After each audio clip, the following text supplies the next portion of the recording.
Nako, may mga panibagong request ng mga netizens o supporters po ng EDC. Ano nga ba ito? Siyempre guys, bago natin ipagpatuloy ang ating paksa, for today's video, kung bago ka pa lang sa aking page, my channel, subscribe na yan, palike na rin po yan, at comment na rin po kung saan nakarating ang ating video.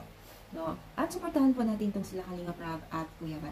Alam niyo ba guys, na marami pa rin pong nagre-request hanggang ngayon po na sana daw magkaroon din po ng time at chance ang dalawang mag-love team na mag-photoshoot gaya po nila Carla, sila Dara, lahat po ng mga couple na ganun din po kila Roseanne, no? Nire-request nila kasi gusto daw nilang magkaroon ng tawag nito, photoshoot bilang love team.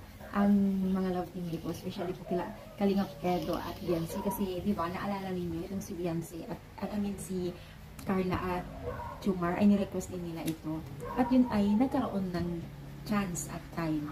So yun po yung hiling din po nila kay Kalinga Prab na magkaroon ng chance din na may photoshoot ang dalawang love team. Kasi alam naman natin na mas kinikilig po ang mga netizens kung may mga ganitong kaganapan. Kasi diba yung mga picture-picture, video-video, diba? Yung mga sweet moment po.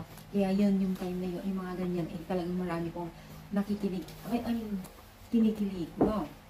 Balay natin, papakinggan kayo ni Kalinga Prab at sila Kuya Val, no? Kasi mahaba-haba din pong ano yan, oras, then Google ng effort, then syempre gastos, di pa lahat yan meron.